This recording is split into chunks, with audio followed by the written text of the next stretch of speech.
Okay, so welcome to we're doing chapters 13 and 14 of Jewish History Today.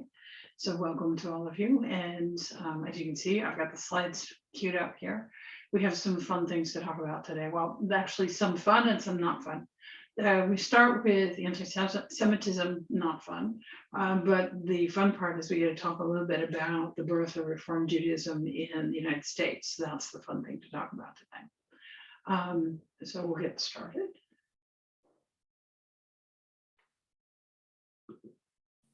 So this chapter 13 is about the rise of anti-Semitism.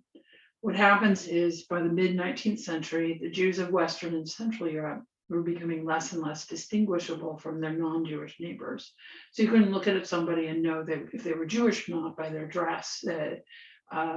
They were adopting Western style clothing. Western clothing was also becoming less ethnically based. I mean, like if you think of the national costume of whatever, whatever country, that becomes less of the thing and it starts looking more and more like what we would consider modern clothing over time. It's evolving. To Europeans who opposed Jewish equality and integration, this was actually a cause for alarm because they liked it when you could tell who was Jewish or not.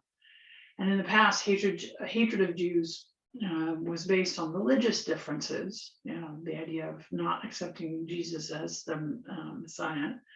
Now it was expressed in ethnic and racial terms as well. The religious aspect didn't go away. But more often than not, it would be ethnic, nationalistic, or racial. And the picture here, this is Dr. Karl Lueger in Lugerplatz in Vienna. He was one of the mayors of Vienna. And in this context, he looks like, somebody to really look up to, but his election was actually a cause of great alarm for the Jewish community because he was a openly and known anti-Semite. But yet here's his statue. This picture was taken in like 2015 or 16. It's still there. So here's the timeline. In the early 1800s, the Industrial Revolution spreads from Britain and other Western European nations.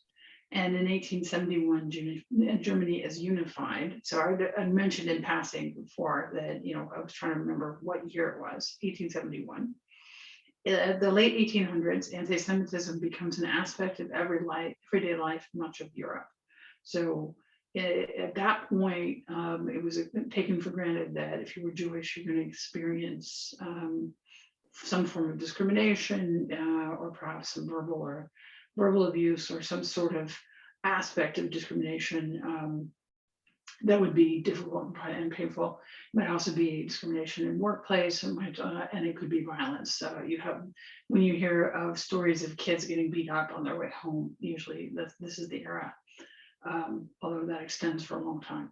In 1894, Alfred Dreyfus, a Jewish officer in the French army, was falsely accused of espionage. And he's convicted actually on very flimsy evidence. We'll talk about him some more in just a bit. In 1897, the anti-Semitic politician Karl Lueger is elected mayor of Vienna. So you saw that there is actually Karl Luegerplatz, a place dedicated to him. He apparently, reading about the place, reading about his statue and all that, part of the reason why there's a statue for him is he was apparently a good mayor, which is always challenging when you have somebody who was effective in political leadership, but then actively discriminatory. That's really a challenge.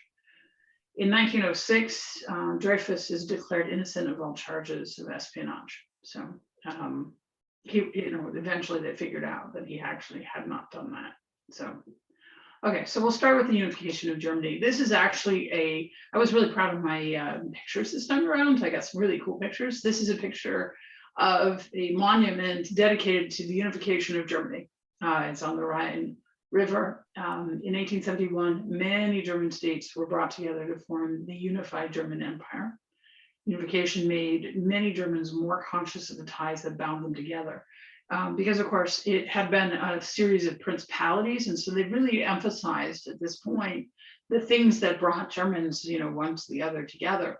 And that was mostly the language, honestly. Culture, to some extent, German culture, there were aspects of German culture that are, across the board, but like such as some of the foods and such, but history and land. But at the same time, like Southern German culture is very distinct from Northern German culture, and even their religions are different. In Southern Germany, the dominant religion is Catholic, and in Northern Germany, the dominant religion is Lutheran Protestantism, so Lutheranism. And so you have those kinds of differences, yet there was this idea that there was, because of the language. Now, not everybody who speaks German is part of the German Empire. For example, Austria is a German-speaking country, and was instead part of the Austro-Hungarian Empire. But this idea that Germany was a larger entity was something that they were building, and they were building this idea of nationalism based on this entity. And that was where you start having a nationalism that makes them less tolerant of those who do not share this ancestry, and where you start getting these national myths of who we are and why we come together. And those myths, as much as they can be unifying, can also be exclusionary. Also at this time, what the world is experiencing is the Industrial Revolution, which fundamentally changes a lot of aspects of daily life. It's an era of great change. What happens is that jobs move from farms to urban factories, and made in the majority. People in rural areas get uprooted, or they will uproot their families in search of work. And families that have lived on farms for generations are now crowded into chaotic, polluted cities.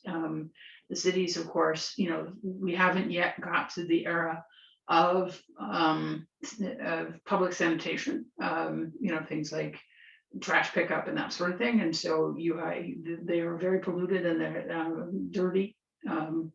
It's not a pleasant place. So this is actually a factory that's doing printing in Germany, so from that era. And what happens is that it has a skylight that lights it from above. Notice that. Okay. Jews as scapegoats. So what happens is that because Jews already lived in cities, they're associated with city life. Remember, we talked about, for example, the ghetto, the idea that you could be in a ghetto and surrounded by a wall. And what would happen is that would allow you to have some safety and security in being together. And then what happens is that because they were doing well, enjoying middle-class jobs and a middle-class lifestyle, they also inspired envy in Europeans who were less successful at adapting to urban life. A common complaint was that as the Jews were rising into the middle class, they were taking jobs from non-Jews. And in reality, Jews made up a small percentage of the population in all professions. They were far outnumbered by successful, I meant to say non-Jews there, so oops. There, now it says the right thing. That's a hard typo to find. Yeah. Oh. Okay. And so let's talk about the Dreyfus affair. In the autumn of 1894, Captain Alfred Dreyfus, a Jewish artillery officer in the French army, was placed on trial for selling military secrets to the Germans. And as you heard already, he gets cleared of all charges by 1906. So he hadn't done this. Throughout his trial, the anti-Semitic press warned of an international Jewish conspiracy and demanded that he be convicted. And despite weak evidence, he's found guilty. The Jews were shocked not only by the lack of evidence, but also by the vicious anti-Semitism of Dreyfus's accusers. that it was so nakedly obvious that they were objecting to him. As you can see from the picture here, he looks like a European gentleman. You know, you can see his outfit. He would be indistinguishable from other Frenchmen, and he also looks like a nice guy. You know, in the picture. He gets completely humiliated in this. They do a public decommissioning of him, where they break his sword and tear off all of the epaulets and all of that. It was from an honor point of view, a real affront. And what happens is, in the aftermath, on January 13th, 1898, France's popular author Émile Zola, not Jewish, wrote an open letter to the president of France in support of Dreyfus titled J'accuse. And but anti-Semitic riots then swept through many French cities and towns, and Zola was forced to flee France. The Dreyfus Affair divided France for over a decade. Then in 1906, so a while later, you can see, Dreyfus is finally cleared of all charges and allowed to resume his army career. Any questions? Rabbi, at what point did communism kind of creep into the equation? In the next century. We're not into communism yet. Karl Marx is from this era. He writes Das Kapital in the 1890s, if I recall correctly, and was what was known as a self-hating Jew. There were Jews who took the anti-Semitic critique to heart and felt like, oh, there must be something wrong with Jews. And we're seeing, that's not uncommon among minority groups, that, especially if they get persecution of any kind, to take that seriously and think there is something wrong with you. And so he's one in that category. He writes that money is the religion of the Jews. He writes really nasty things about Jews. But yeah,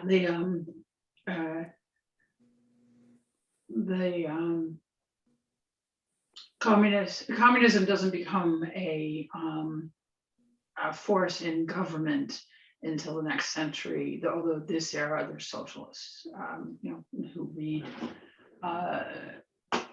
his book, people who are influenced by his ideas. Okay. Rabbi, on the first screen, This one. it said past Jewish hatred was based on religion, and the later Jewish hatred was ethnic and racial. So in what sense racial?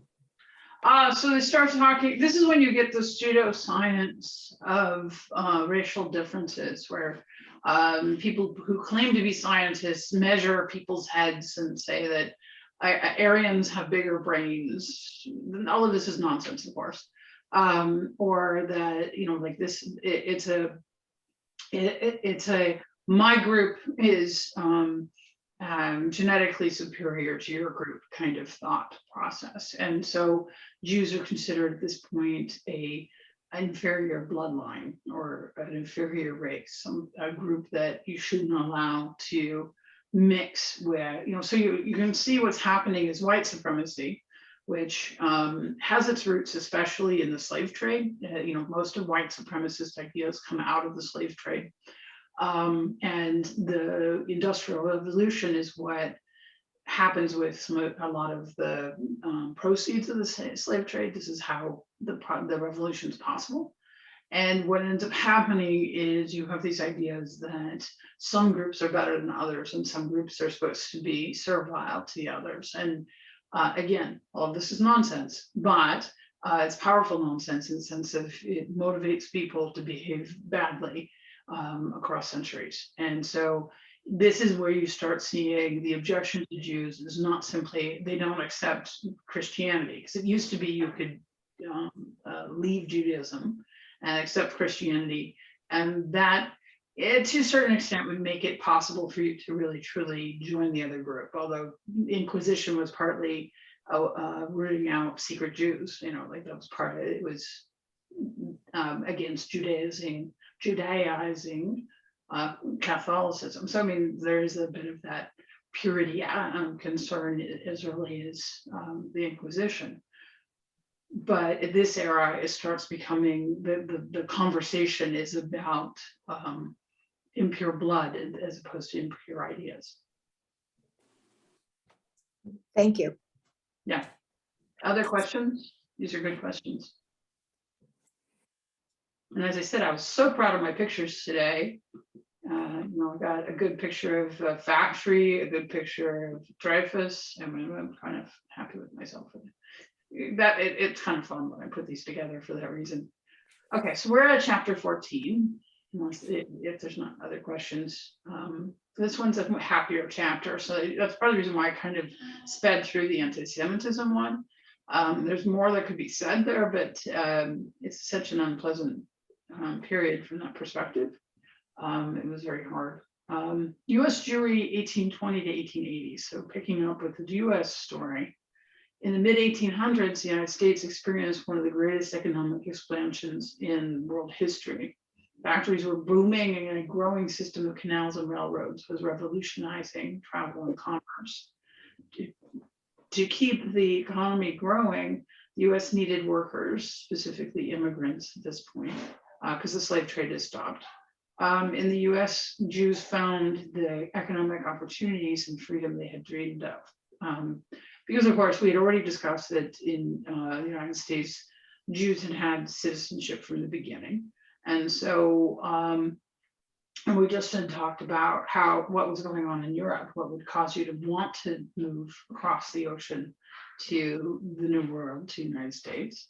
And basically people who are seeking opportunity. There's a lot of opportunity. It's a wild open, this is the era of the Wild West, right? And also of the gold rush, and so there's money in them there hills, yeah. So this is a picture of a locomotive. It crops it funny, like I don't have control over where it, I can't move it back and forth and have the front of the engine show up. But anyway, this is a locomotive from the 1880s. The timeline. So in 1849, Jewish 49ers joined the California Gold Rush. In 1851, Chicago has a synagogue, a kosher butcher, and a Jewish day school. So it gives you an idea of, what the Jewish population looks like. In 1854, a forerunner of the first Young Men's Hebrew Association, similar to YMCA, is founded in Baltimore. Those eventually became, like our answer to the YMCA is essentially the JCC, Jewish Community Center, but there was the Young Men's Hebrew Association. 1860, there are 150,000 Jews in the United States and more than 200 synagogues. So the population has grown considerably. In 1875, Hebrew Union College is established in Cincinnati by Isaac Mayer Wise. He's a rabbi who comes to Cincinnati to serve a congregation, B'nai Yeshurun there. But he ends up founding three of the big institutions of American Reform Judaism. He founds the school. He also founds the Union for American Hebrew Congregations, which is now known as the Union for Reform Judaism. And he also founds the Central Conference of American Rabbis, which is the CCAR, which is the group that I belong to. It's somewhere between a union and a guild in terms of its structure, but it's an organization, it's a professional organization. In 1883, Emma Lazarus writes The New Colossus, give me your tired, your poor, your which is later inscribed on the Statue of Liberty. And in 1886, the Jewish Theological Seminary, eventually the heart of conservative Judaism, is established in New York. Questions on that? No. Okay. So peddler to merchant. So what happens with a lot of the Jewish immigrants, the most common story, not the only one, obviously, but one of the most common stories of Jewish immigrants to the United States in this era is that they become peddlers, because peddling was a specifically Jewish work, in Europe to be rag peddlers mostly, honestly. The schmata business is what's known in Yiddish, to do resale of clothing. Because what would happen is if somebody didn't want an item of clothing anymore, they would, give or sell it to the peddler. Peddler might repair it in some way, or might decorate it in some way, or in some way make it more palatable or more attractive, and then would go around and sell them to people, important people usually. We still have this concept, that's essentially Goodwill's model, but also there are other there's thrift stores and vintage stores that do resale of clothing, depending on whether it's lower end or higher end clothing. And so that's something that still exists. And it's actually a good way to recycle it. But what the peddlers would do in the United States is, so they arrive in the United States and they have this skill of being able to do peddling, and what they do is they fill their packs with anything and everything they could carry and sell. And so they would have this just giant like backpack, and they would have, attached to it things like pots and pans and other small items, just anything that you could carry that would be useful to people in small towns. And they would walk through the wilderness from town to town and sell things. And many of those peddlers, what would happen to is, as soon as they had enough money to buy a building, they would. And that's where they would end up. And they would open up what was known as the Jew store, which is a form of the general store, which became a regular fixture in the main streets of small southern and western towns. I was ordained in Cincinnati, and Cincinnati would happen with, I told you about the Union for Reform Judaism. The early congregations that joined were usually small congregations that never got to be big congregations, that had a small Jewish population that usually has its origins in the Jew store. The departments, what would happen is, some of the peddlers would succeed in building their businesses into a department store. And so you would have a small town where there's a synagogue and the downtown Main Street has a Jewish department store that anchors it. Make sense? And so some of those department stores, some of the people who did this became really famous, and their names, right? What department stores are Jewish originally? Bloomingdale's. Oh, Neiman Marcus. yep. Field. G Fox. Yeah. And so this is what would happen, is that this is how it happened, is you had somebody who came and in an era of great economic expansion. One of the things that has to be said is you need the opportunity. You need to have an economy that allows this, right? Not every economy you can wander through the wilderness with stuff on your back and be able to have this work. But what ends up happening is they create the Jew store, and the Jew store becomes the department store. And that's part of the reason why the department stores, why they sell more than one thing. Like, why does Macy's sell towels and clothing? Now you know why.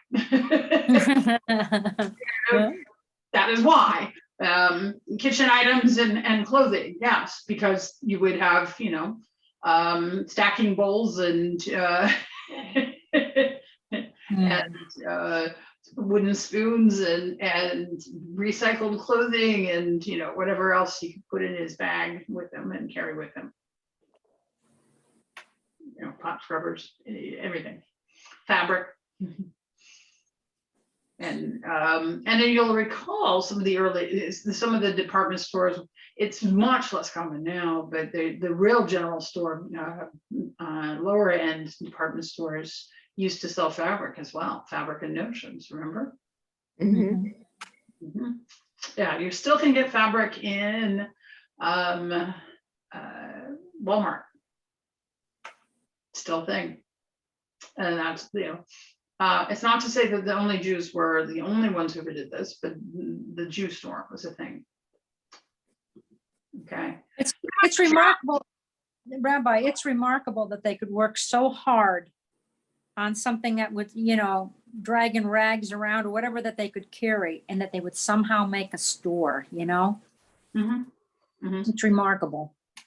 A lot of the folks who would move around like this would also try to see to it that they were in a Jewish area for Shabbat. You know, that was part of their calculus. They try to stay with Jews where they would go.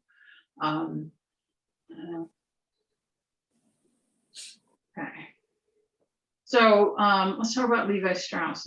Levi Strauss was a Jewish peddler from Bavaria who arrived in the West in 1853.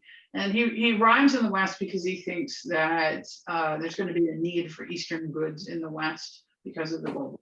So, you know, he has a good business sense in that regard. By the 1870s, he was a millionaire. What he was doing was taking by train goods. Like when he arrives in San Francisco with a bunch of goods on the ship, there is such a need, you know, like talk about supply chain shortages, that people would row out to the ship to buy things off of the ship. Wouldn't even let him bring it into the shore. That's how much the need was. So he figures out, okay, what I need to do is put packs of stuff on railroad cars and take them out to the smaller towns where they're not getting these shipments in. So, you know, his initial business sense had to do with distribution. You know, he understood product distribution. He began selling a French denim cloth called jeans, which is a corruption of the word Genoese, which is the kind of the Genoese soldiers are not soldiers, but the Navy would use to make pants. And so what happens is one of his customers was Jacob Davis, a Jewish tailor in Reno. Speaking of small towns that are a bit, the railroad reaches. Who discovered Jacob Davis, also Jewish, decides to add rivets to the pants to make them more durable. And it does, you know, that was a good call because the pockets would often tear on them. And Davis then partnered with Levi Strauss because he didn't have the $68 to get a patent. So he writes Levi Strauss and says, the secret in them pants is the rivets. Levi sees a fine business opportunity. Levi Strauss and Company, by the way, already existed. He was a millionaire with the Levi Strauss and Company. So that's part of the reason why the Levi's jeans get sold under the Levi Strauss name, is that the company already exists. They don't found the company on the jeans. The jeans are one of the later products. But you can see actually in the famous Levi's label, you can see that it's San Francisco, California, and the original rivets is on it, quality clothing. I mean, it looks like an 1880s kind of thing, doesn't it? Mhm. Yeah. And you see that they're famous, they take teams to try to cause the pants to rip, and they don't. Because they're hitched to the pockets. They're like, see, the pockets won't rip off. That's what the picture is about. Is taking a horse in one direction, horse in another, and pulling on the pockets, and the pockets don't rip. So there you go. So Levi Strauss. And new synagogues. The Jewish population of the US grew from under 5,000 in 1820 to about 150,000 in 1860. Many Jews settled in the growing eastern cities such as New York and Philadelphia, but others helped build new Jewish communities across the US. So this is the era of the peddler walking across the US and settling in small towns. And I've served some of those small towns. To give an idea, the town of Portsmouth, which gets its name because it's at the end of the Erie Canal. It's where the Erie Canal meets up with the Ohio River. And its great claim to fame is it made most of the shoestrings in the world for a while, until eventually they're made much more cheaply in other parts of the world now. But for a long time, it was a source of shoestring. And there was, in fact, a Jewish department store on the main street. And there was a small congregation. At that time, the congregation was 35 families. The town not that big. Also happens to be the hometown of Dan Quayle and Kathleen Battle, the opera singer. Yeah. Okay. In cities with large Jewish populations, the Jews often establish 2 or more congregations, usually along ethnic lines. They mentioned, for example, one of the major congregations in New York in this era splits because it splits into Sephardim and Ashkenazi. So again, across ethnic lines. Also, what happens in this era is the birth of the Sunday school, the religious school. In 1818, Rebecca Britz founded the Hebrew Sunday School Society of Philadelphia on a new model. Boys and girls were taught together. This should sound very familiar to us, yes? Boys and girls are taught together. Classes are once a week. Lessons were presented in English, not Hebrew, and all of the teachers were women and the administrators. Now you're like, well, isn't that often the case? I mean, and the answer is no.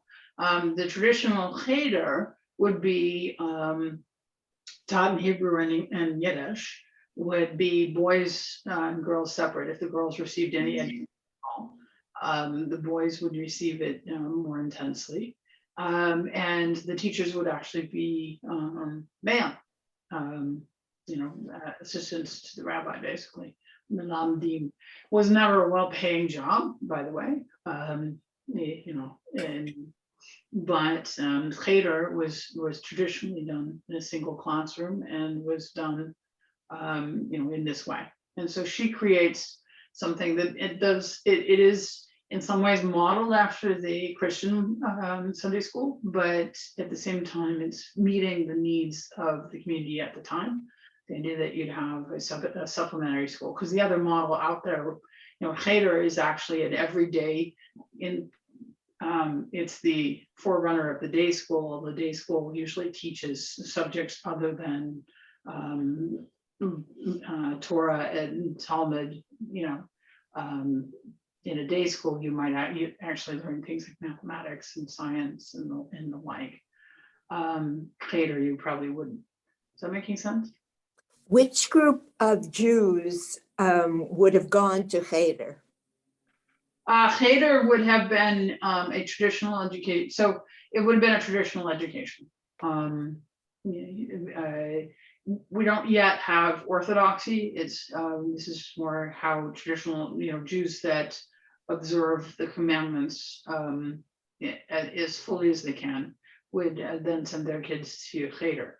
But what's happening is you are having a drop off in traditional observance, because, like, for example, the peddlers, the guys who were walking across the United States with a pack on their back, are not being, some of them are observant, but the majority are not. The majority are finding that, they're working hard and in a very physical job, and the idea that they're only going to eat kosher meat when they can find it and otherwise not eat meat is not actually realistic for that era, for example. And so what you're having here with the Hebrew Sunday School Society in Philadelphia is that's mostly German Jews in the middle class. They're established, and they're trying to renovate Judaism, although not quite in the same direction as Reform Judaism. They're not as radical in that regard, but they're trying. They're still interested in changing what Judaism is like.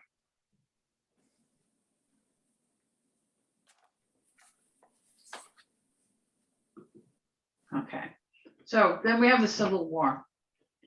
In the tense years leading up to the Civil War strained the unity of American Jews. Jews usually held opinions similar to their neighbors with regard to slavery. So you have pro-slavery Jews and anti-slavery Jews, abolitionists.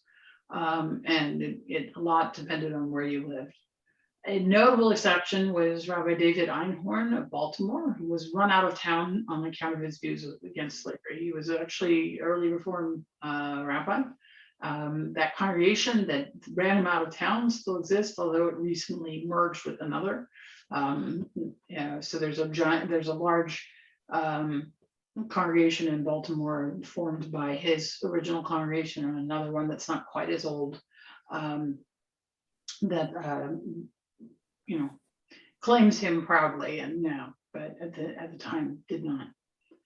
The most famous Jew to serve in either side of the war was Judah Benjamin, a U.S. senator from Louisiana who served in Jefferson Davis's cabinet. So, there was a very high-placed Jew in the Confederacy.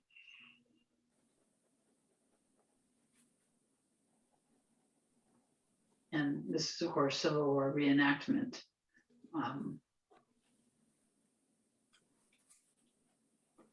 Okay, Reform Judaism. Now, this beautiful building is now known as Wise Temple. It's B'nai Yeshurun. It is a beautiful Moorish style, synagogue. It's absolutely gorgeous inside. I'll just show you some pictures. I should have pulled out pictures from the inside though. It's really gorgeous, really gorgeous. This is where they do ordinations when they do ordinations in Cincinnati. So this is the building in which I was ordained. Isaac Mayer Wise had moved to Cincinnati in 1854, where he led the Reformed congregation B'nai Yeshurun. And a year later, he publishes a Reformed prayer book called Minhag America, which actually becomes really popular. It's not the only one out there, in this era, but among Reformed congregations, they're most likely to be using Minhag America. Then in 1873, he creates the first synagogue organization called the Union for American Hebrew Congregations, that's the UAHC, which is now known as the Union for Reform Judaism. And then in 1875, he founds the Hebrew Union College. And it's not long after that he founds the Central Conference of American Rabbis, the CCAR. They don't mention it in the book, that's why I didn't put it down, because I don't know the year offhand. I think it's 1879, but it's basically for that first class so that they have a alumni association. The first class is tiny, it's like 4 or 5 guys. And they are taught in the basement of this building, which is lovely. Eventually Hebrew Union College ends up on Clifton Avenue up in, Cincinnati sort of has a hill that leads down to the river. And so the downtown is on the plain near the river. And then there's like a little plateau above it. And then the plateau above it is where the University of Cincinnati sits. And then and that same neighborhood is also where Hebrew Union College sits. Hebrew Union College is, you can see, if you go out to the front of the Hebrew Union College and walk to the street and then turn to your right, you can see the University of Cincinnati from that spot without a problem. It's very close. At Cincinnati at the time was a in its golden era. It's still resenting the fact that we moved away from rivers and canals, and that newfangled invention, the railroad, just took everything away from them. And they're still upset about the upstart Chicago, which was like a 2-horse town at the time. I joke, but Cincinnati is actually a graceful city. It's a lovely place to be, but nobody wakes up and goes, yeah, Cincinnati, that's where I'm gonna move. Yes. That's it.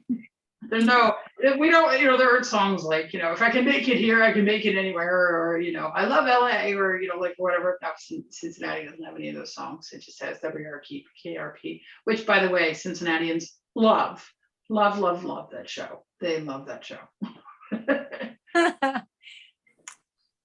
So yeah. It's also the home of one of the oldest zoos in the United States as well. So as an aside, I think I'm trying to remember if it was Baltimore that has the older one, but I'm not remembering. But one of the oldest zoos in the world, and not in the world, but in the United States. Okay, Emma Lazarus, and here's a beautiful picture of the Statue of Liberty. Look at that sky. Emma Lazarus was one of the best known participants in the revival movement. The revival movement is the same group that comes up with Sunday school. So Rebecca Gratz is part of the revival movement. So they're not reformed, they're revivals. which is a different thing, which doesn't become a formal like movement the way conservative or reform or reconstructionist is. It's more like an attempt to revitalize Judaism through cultural and somewhat religious, but through efforts similar to the Haskalah, similar to the people who are doing the Enlightenment projects in Europe.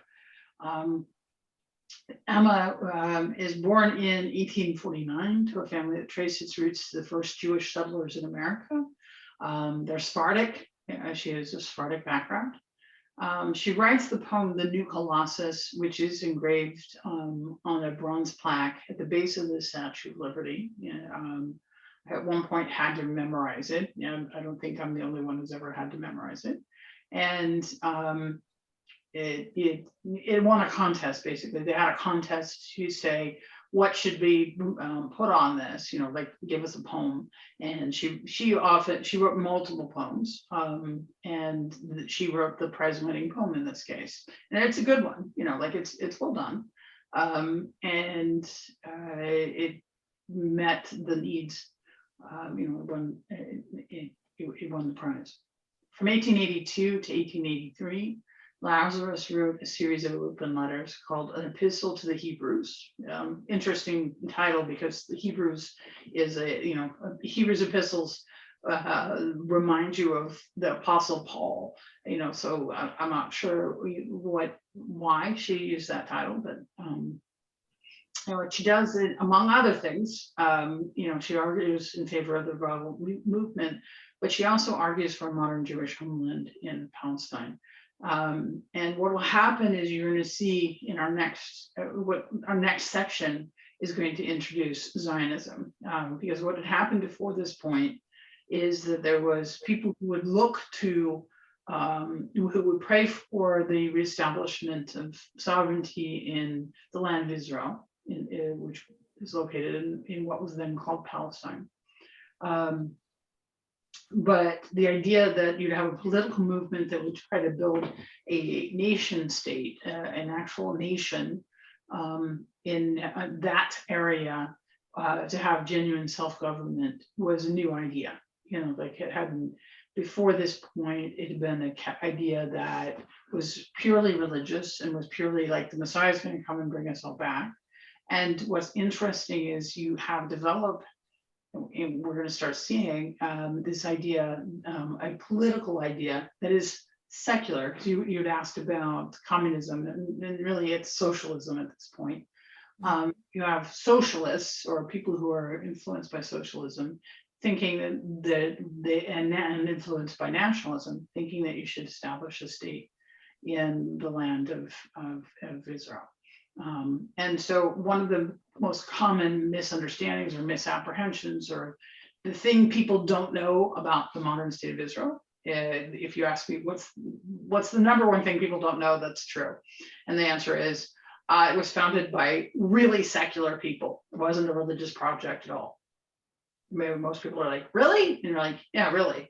In fact, actually, most of the religious people were against it. We're against the idea. We're saying you can't force the hand of the Messiah or of God. You're taking things into your own hands. You're showing an appalling lack of faith, and so that's part of the reason why it's not a religious project to begin with. Is that all making sense? Yeah. Yeah. A surprise or not a surprise? Yes, surprised. Surprise.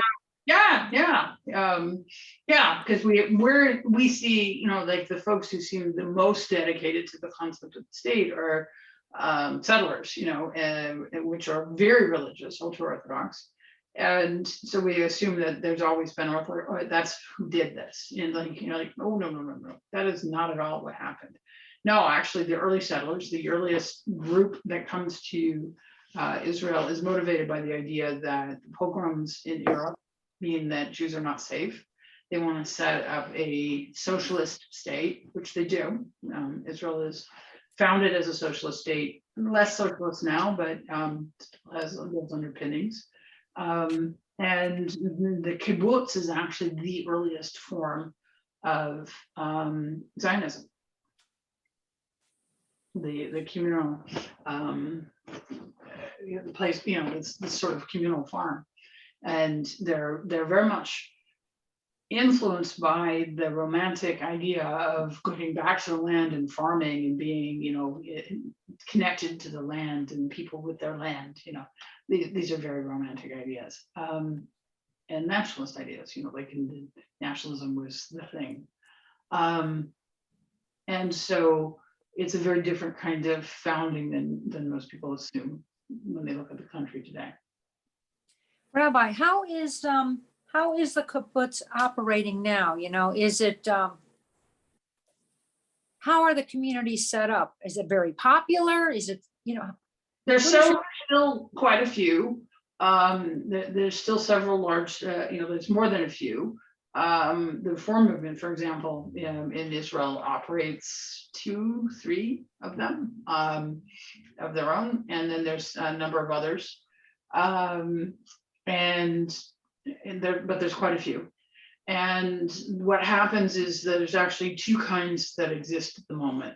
One is a kibbutz and the other is a moshav. Moshav is not as much communal stuff, and even the kibbutzim themselves have become less communal. In the heyday of the kibbutz, you would have it where the children would grow up in a children's house instead of staying, a family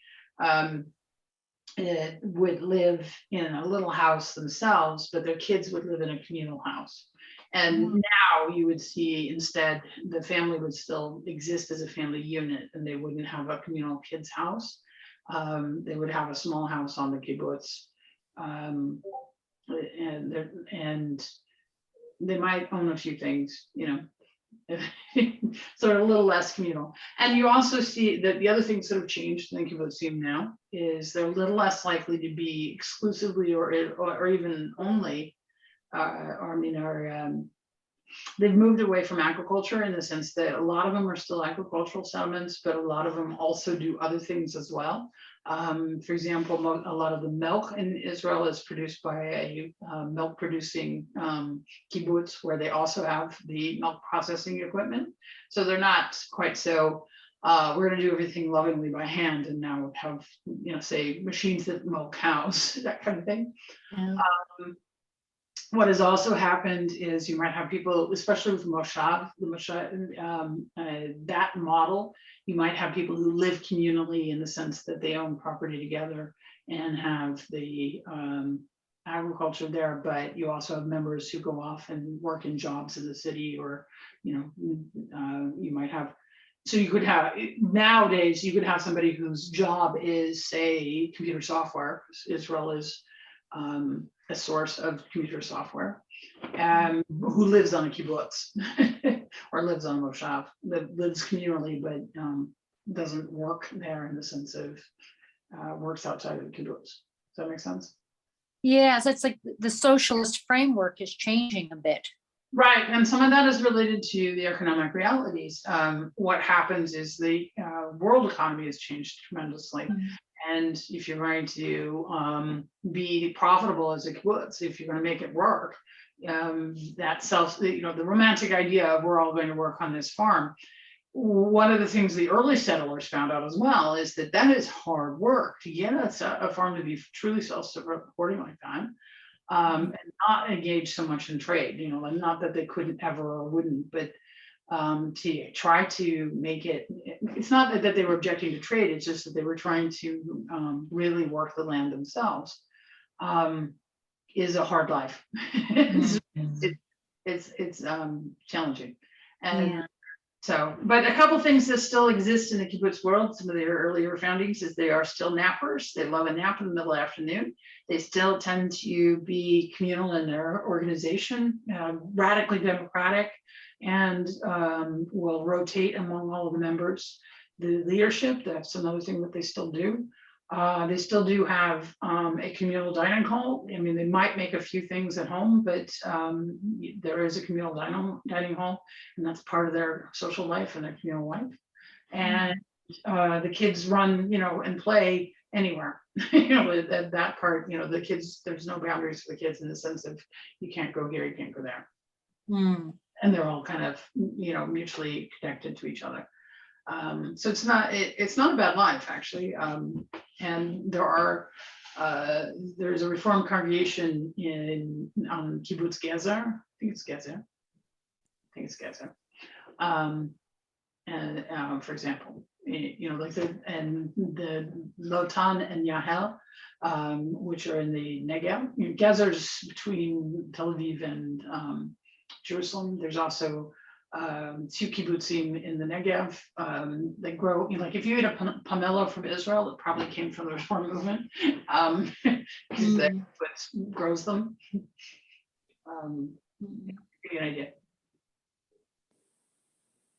Any other questions along these lines? Or any lines, actually, about any of this? Because this is my last slide here, so you have 5 minutes of questions. And we kept losing Alejandro. I don't know what happened. He must be having an unstable internet connection or something. Which I'm sorry for that.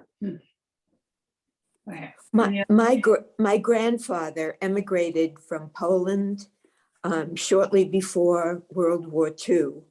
Oh, okay. And went to, it was Palestine at the time, and set up a small frozen food empire. Okay. And they are still there. Oh, well, that's very cool. Yeah. So this is pre-state Palestine, during the British Mandate is when they would have moved there. At that point, again, a challenging life, and a lot of times Israelis refer to them as pioneers, because the state, doesn't have some of the things we might take for granted, and for a long, long time. Now you go to Israel and it feels a lot like a European country, in the sense of, your hotel room probably has air conditioning and plush towels, and it's very likely that you are motoring around the country in an air conditioned bus. And when you sit down at the restaurant, they're going to put down ice water and all of the things that you're used to in terms of this sort of level of care of like hospitality will just be in place, and it'll be seamless from your regular life. That is not the Israel of days of yore. It used to be a little more like camping, not in the sense of camping inside, but what would happen is you were more likely to be in a room that didn't have air conditioning. You'd be more likely to not get ice, or you'd be more likely to, these things. It was just a rougher life, if that makes sense. And then the further back in its history you go, the more that's true. I lived there in 1953. Okay, so you know what I'm talking about. I do. Yeah. Yeah, and there's occasionally when you go there now, even you'll see those little rough edges. Like when I was there, televisions were still not common, but although cell phones were, so they were heavy adopters early of cell phones, because I lived there in 98, 99. And then I also went back in the summer of 2000, and the cell phones, of course, because then you could call your loved ones and find out if they're safe or not. So that makes sense. But yeah, televisions were, there was a tax on them, and so televisions were not as common. And our apartment that we rented didn't come with a television. We got to borrow one for a period of time, but not very long. To give you, just to give you an idea, that wasn't a common thing. Or that you would have 2 cars was really, at that time, was very unusual.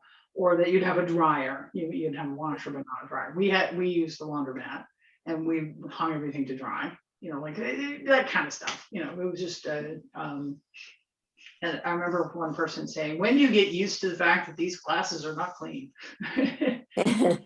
It was a different kind of place. And now, like if you go to the Mamilla Mall in Jerusalem, it looks like a mall in anywhere. You know what I mean? It has all the fancy stuff, and okay,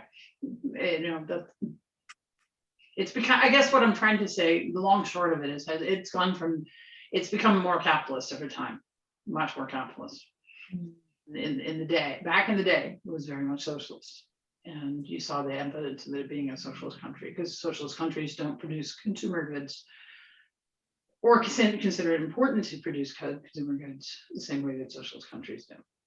And I'm not saying that as a value, because you could easily value the other. Right. Oh, Susan, how long were you there? I lived there for a year. Okay. We actually emigrated. You know, we were going to stay there, but Mhm. it didn't work out. Yeah, it's a hard place to live. I mean, there's some, Yeah, and especially then, yes. it's even hard. It was even harder then. Now it's not as hard. You know, it's more like being here, but it's a hard place to live. It's kind of an intense place. And you could hear the cannons in the distance then. You know, there were always noise, and I had cousins who used to jump under tables when they heard that noise because they were so used to the war. Yeah. Oh. I happened to be there in a year of great peace, because it was Oslo, and yeah. So that particular year, you know, like there had been a lot of bus bombings right before I arrived, and so it took a little while to get comfortable riding buses. But then during the year, it had become so peaceful that we had the husband of one of the students was busting into Hebron to play at a jazz club. Yeah, so. And Eric just joined us, which probably suggests that it's now time for Hebrew.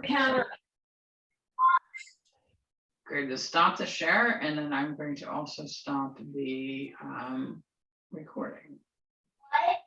Down there now. Yeah, sure, go.